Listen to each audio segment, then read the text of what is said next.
Marathon Digital, the big dog in the Bitcoin mining space. Let's talk about them today on our video, our weekend edition of Trade Cave. So first of all, this is the Simply Wall Street page of Marathon Digital. Let's take a quick look at some of their financial health, and then we'll talk about the biggest news that's coming up for them, as well as their roadmap for the future, and a few other tidbits that we will get into throughout the video. So let's get into it. Valuation. Simply Wall Street is saying that they are fair value, which is what they have listed for pretty much all the Bitcoin miners right now on their website. But I don't really understand how they come to that conclusion, given how some of the metrics of Marathon Digital are significantly more overbought than their peers. Now, I'm not saying that Marathon Digital doesn't deserve to be at the price point it currently is, or that it's severely overvalued or anything at its current price point. I actually think that it is undervalued given the future potential it going into this halving year. And I will say that this is not financial advice nor suggestion to buy, sell, or hold any assets whatsoever. It's simply my own opinion. But let's take a look real quick. So if you go down here, now we have it compared to its peers, right? So we've got right here, we're looking at price to sales. Price to sales for Marathon compared to CleanSpark, Riot, Bitfarms, and Bit Digital. Marathon's at 20. That's significantly higher than every other one of their peers here that I have listed, the ones that I follow anyways. So wow, all of these are also listed as fair value, and they have significantly lower price to sales. Now we go to price to book. This is the really important one. This is actually much more important than price to sales. So the book value is basically how much they're trading beyond any value they have in terms of all their assets and versus liabilities. Um, Price to book, so for example, price to book is generally about 3. So like the company's like overall value in terms of their book value compared to their stock value. And the stock value usually is higher than the book value, as you can see here. So Marathon has 5.2. Generally, you want to see that around a 3 to feel like you're getting some value. So like Bit Digital right now, looking pretty good with a 2.6. Bit Farms is like right on point there with a 3.5. CleanSpark is a little high at 4. Riot's at a 2, so it's got a decent, like a 33% growth just to catch up with its peers. And then you've got Marathon at a 5. Now, 5 isn't insane or anything. There are definitely big major companies that we all invest in that you can see with higher book values or book price to books than that. But they are significantly higher than the average for their peers, as well as um, significantly higher than, say, like CleanSpark, which is just knocking it out of the park right now. So that's an important factor to keep in mind when looking at like this valuation. It doesn't necessarily see this assessment. I take this with a grain of salt. That's all I'm saying from this. That is not saying that Marathon's price is too high or anything. It's just saying that compared to its peers, it is running a little hotter than its peers currently. Okay, so let's look at their financial health. So they've got only 3 out of 6 check marks here at the top. Let's see, their short-term assets exceed their liabilities, long-term assets exceed their liabilities. Their debt ratio is 22%, so it's okay, it's not so bad. Their debt to equity is not great. They have less than a year of cash runway. What they don't need a year, they need like 2 months to get to the halving. Mara has less than a year of cash runway for free cash flow. They don't need a year. They're going to be fine in that respect. So that's not so important. This is really what I want to see, like how much, how many assets to liabilities? What is that, like the current ratio? So right now it's actually pretty good, especially on the short term. The long term is a little less beautiful than the short term, but it's not bad. So yeah, debt to equity. Like, I mean, look at how much debt they used to have. They had way more debt. Just in 2022, they had way more debt than they had assets. And around mid 2023, they completely turned that around. So that's fantastic. They went from having nearly $1 billion in debt to having $1 billion in cash and only 325 million in debt. So that's pretty great. Actually, that's not bad. This is the biggest I've seen here. And I'll talk later about why this doesn't really bother me that much for this particular stock as we go into like their ownership. So in fact, let's go into their ownership right now. So I'm going to go down here. We're going to look at their owners. And in fact, I'm going to do this on the phone because That's the Sage tracker on Webull is much better. So let's take a real quick look at that. Here we go. We're now on the Sage tracker on Webull. You can see that the two top owners of Marathon Digital are Vanguard and BlackRock. And then you got State Street also in the top 5. So Vanguard's average price is $19.94. BlackRock's is $22.33. State Street's is $21.97. Current price of Marathon is significantly above all of these. If we scroll over a little bit, you can see that Vanguard owns over 10% of the company, which means that Vanguard really believes in them, because usually you'll see these companies not own more than 10%. They'll be just under 10% because there are extra stipulations related with owning more than 10% of a company. There's a lot more filing with the SEC. There's a little more oversight in your investment when you own more than 10% of a company. So the fact that Vanguard went over that 10% threshold speaks volumes for their belief in this company to be willing to deal with the excess that they have to do once they reach that level of ownership. BlackRock's at 7.72% and State Street at 2.44% of the company, representing those three, representing about 20% of the company's ownership. So if we scroll back a little further, you can see that Vanguard owns $551 million worth of Mara. The cost basis of $19.90 some odd cents. BlackRock owns $403 million worth of the company, and State Street $127 million worth of the company. So we're looking at over $1 billion between those three holders. They believe in this thing. This is a significantly higher dollar value than they have put in these other Bitcoin mining projects. Keep that in mind. This is an amount of money they do not want to lose, and I don't think they would accept losing this amount of money. It is still small compared to their overall holdings, but it is significant nonetheless. So let's go look at their company. I want to see who's been buying and selling it. One thing I like to note here is that the insiders and corporation come in under 8%, so that's nice. Insiders 4.8%, that's kind of right where I want to see it. And then you've got the corporate ownership at 2.5%, another 2.5%. That's not bad either. Institutions own 49.6% of this thing, and retail, like you and me, we own 43.03% of this company. Now, let's go over to the institutions tab in the Webull mobile app and scroll down here. Now I want to see all, because I want to see what the recent activity is.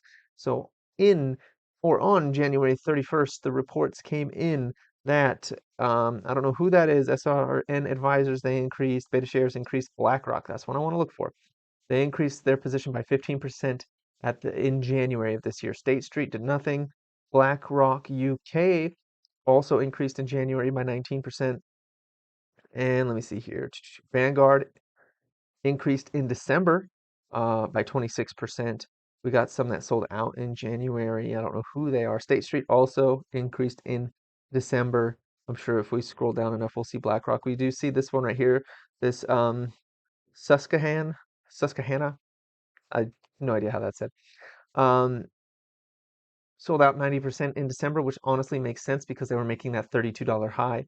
Norges Bank also sold out 100% in December, which again, like I said, makes sense because that was when that $32 high was met. They came from $7 to $32 in a few months. That was a fantastic return. They did a really great job selling it there, probably. So Marathon, this is the big piece of news for Marathon coming up this week. They are going to report Q4 and fiscal year 2023 results on Wednesday, February 28th, after market close. So this Wednesday, February 28th, after market close, Mara reports its earnings. Now, this can go three different ways depending on what is happening. So Riot, so we're going to look at Riot for a second. Riot reported earnings last week. This is the other really big player, but last week. And as you can see here, they beat their earnings by the earnings per share by 267%. Keep that figure in mind because we're going to look at CleanSpark here in a second. 267% beat on their earnings per share, but their revenue dropped by 6.5%. Now let's look at the chart and see what happened on that day. That's this blue candle here. So they came in, they pumped up from 15 to $16. So they did a $1 pump, and the very next day, a dump. And they went from, they opened at 15.29, which is basically erased that entire green candle for their earnings report. Their very good earnings report, honestly. And then went as low as 14.33 and settled around 14.85 after all of that. So basically, it kind of went flat, honestly. We kind of closed where this candle on their earnings date opened, simply because the revenue was a miss by 6%, even though their earnings per share was up over 250%. Now let's take a look at CleanSpark. CleanSpark reported the week before. Let's look at the very, very big difference in their results. So they only beat earnings per share by 154%, so 100% less than what Riot beat by, but they beat their revenue by 3.8%. Seems like a small difference, but if we look at the chart, all the difference in the world, because you can see here, this was the earnings day. This came out after hours. It came out, and they had this huge gap up, followed by 2 days of big green volume, and then another huge gap up. And we're only now, what, like 2 weeks later, when was this came out? February 8th. Now, 2 weeks later, we're barely losing some of that steam. And if we look at Bitcoin during that period of time as well, February 8th, so Bitcoin had a big move up, right, during that whole time. When did riots come out? What day was it? I think it was Thursday or something. Yeah, it was Thursday. So that would have been right here. Bitcoin was flat. And since Bitcoin was flat, even though Riot had really decent earnings, not bad, they were also flat. So when we're looking at this result here for Marathon, so Marathon's one, it's going to have to beat both on earnings and revenue. It can beat by revenue just a little bit and still pull this thing off and have a really great day that day. But the other thing that needs to happen is Bitcoin needs to be up. Bitcoin needs to be up probably above this 52,000 mark. It needs to be making some sort of high, 52-week high, or we're probably not going to see a huge move out of Marathon Digital after the earnings. And if it is below that $50,000 mark when their earnings come out, I don't think that's going to be a very good move for them, even if their earnings are stellar. I mean, CleanSpark really, they got their news on the 8th for their earnings, and then just Bitcoin was taken off, and they took off with it with huge gaps. And then Riot, they had a pretty good earnings, honestly. There was a little bit of a miss on the revenue, but they came in while Bitcoin wasn't really doing much, and they stayed flat. So pay attention to that with Marathon. So I wouldn't be doing any YOLO plays with Marathon right now. Of course, this is not financial advice nor a suggestion to buy, sell, or hold any assets whatsoever, but this could be very volatile or it could be absolutely nothing. I know that doesn't help, but that also indicates that trading Marathon short term, like options or something, this week is gambling. And that is, and I will disclose that I do have a put option open on Marathon that I opened last week because it looked like price was turning over in the short term. I will be closing that before earnings because I do think that is gambling and I am not in the business of purposefully losing money. So I might make a whole bunch of money, but I'm not willing to. I'll wait till afterwards to get back into those puts, and I only have those puts as insurance on my shares.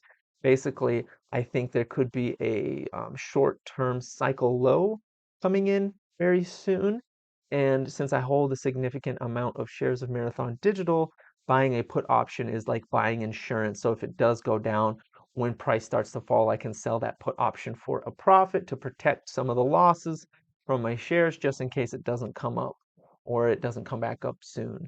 It just gives me peace of mind to sleep better at night holding the shares when I see something like a short-term dip coming in to place. So that's for you to make your own decisions about that type of strategy, whether or not it's right for you or not. But I will be fully transparent there. I do have a put option open. I will sell it before the um, earnings results come out because I do think that is dangerous right now. All right, let's take a look at the Marathon Digital website. So this is talking about their operations here. So you can see that their energized hash rate is, well, that didn't work, 26.4 exahash. Their average up Their average hash rate that is up and running though per day is about 19.3 if you average it out over the month. So that's not good. That is actually, I have it conveniently here, that's actually only 73% of their total output operating at any given time. That's bad. That's just not good.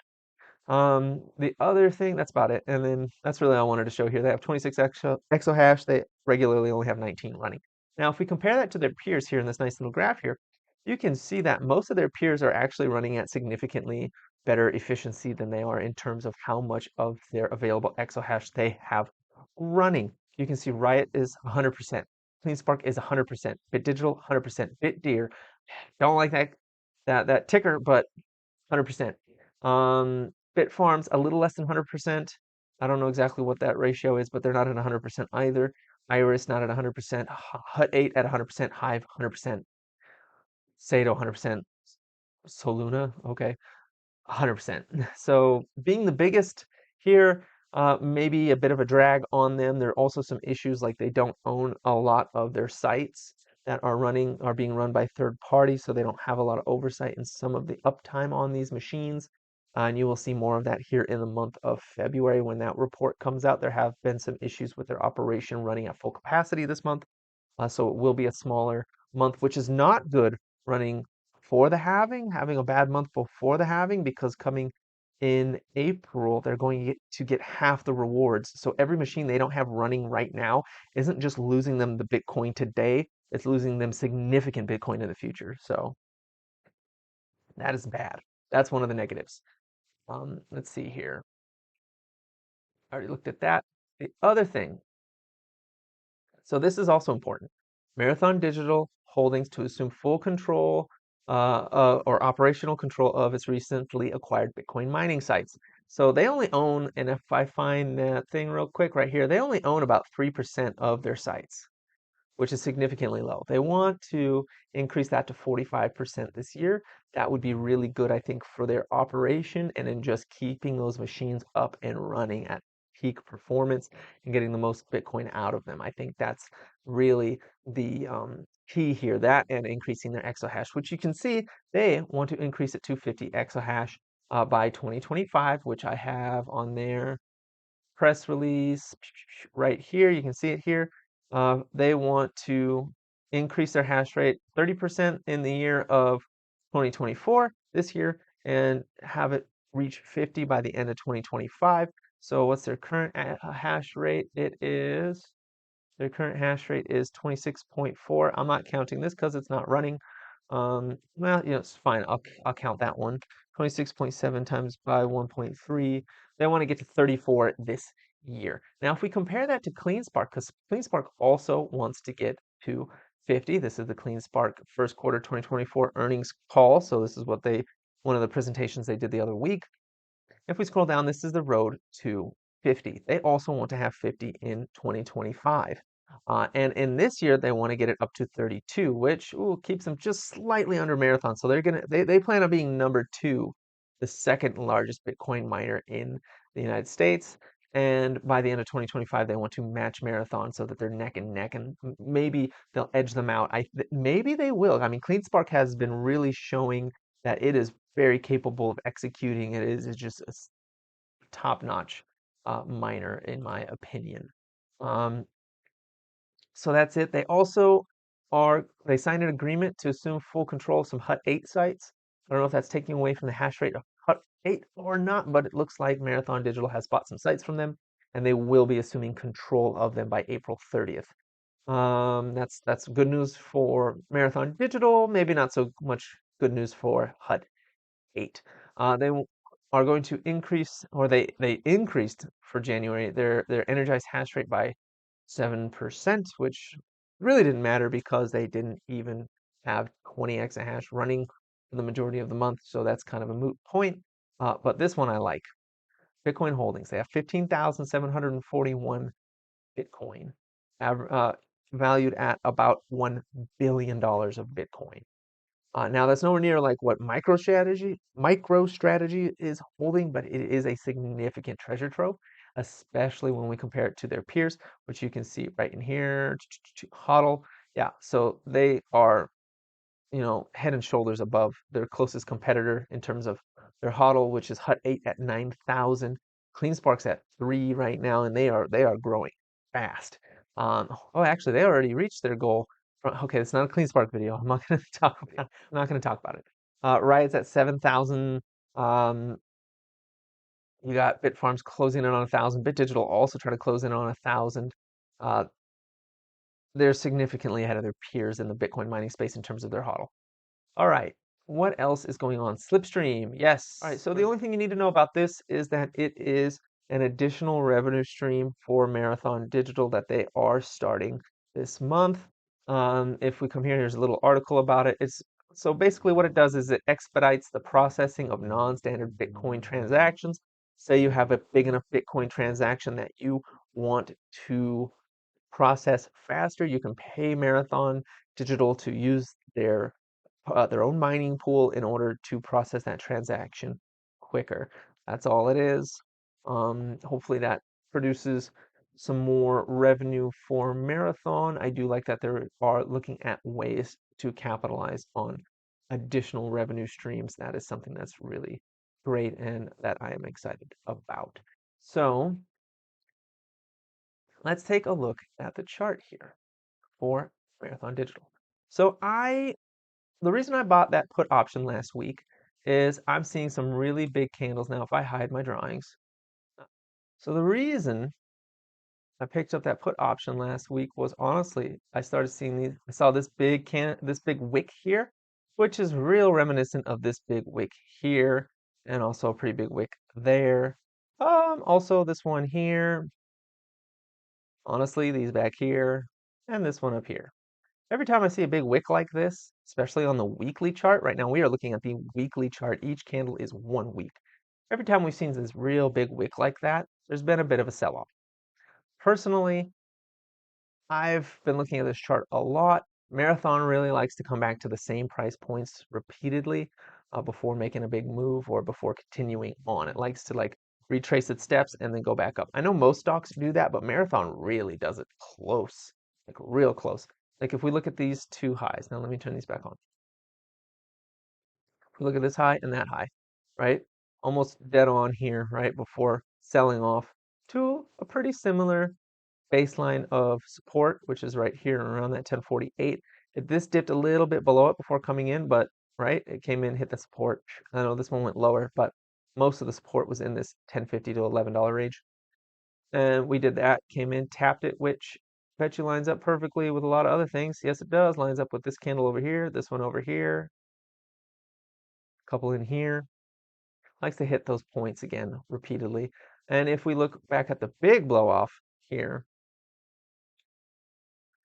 okay, so one on the way down, we came to right there, 3154, which lines up perfectly with this top. Not quite so with this top, but almost.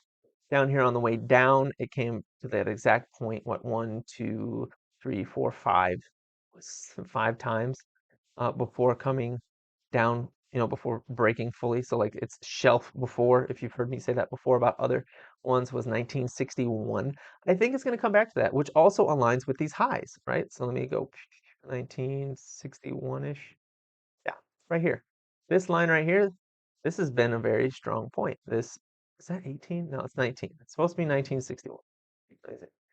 19.6. All right, there we go. Right in here, which coincides perfectly with my little box right here. Um, it really likes this price, and it has liked this price since January 2021. I bet you probably liked that price before too.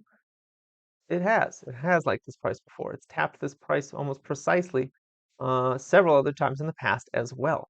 This is an important number here. This is an important, let me just get rid of this one and get rid of this one. This is a very important price point for Marathon.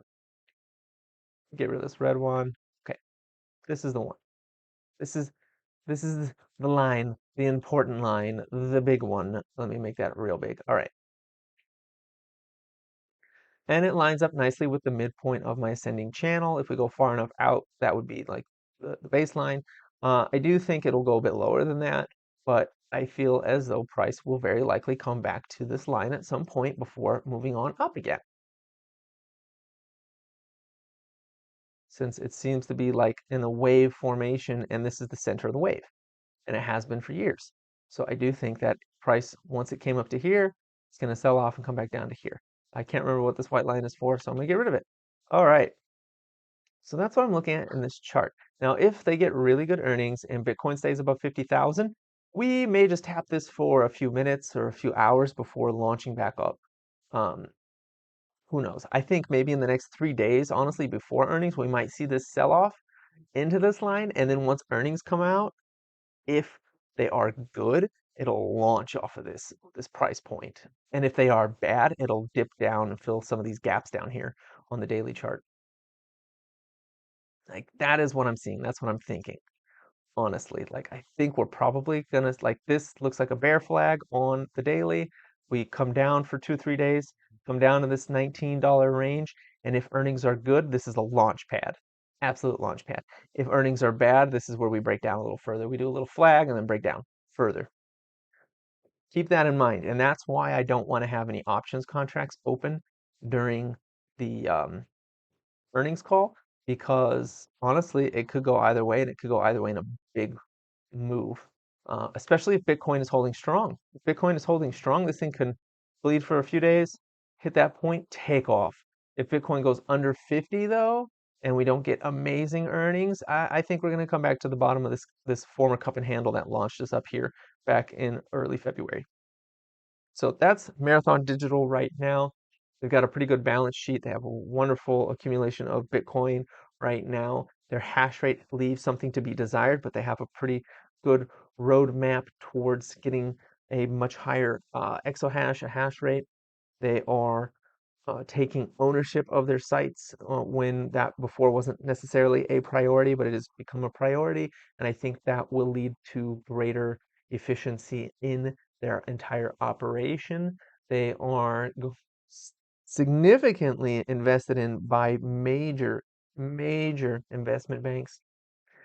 And that gives me a lot of confidence as well in this position. So that's Marathon. They're the big dog because they are believed in by other big dogs.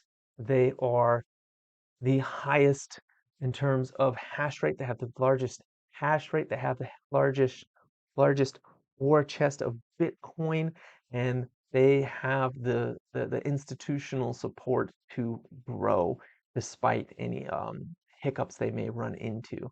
So that's Marathon. And with that said, please like, comment, and subscribe, and have a profitable day.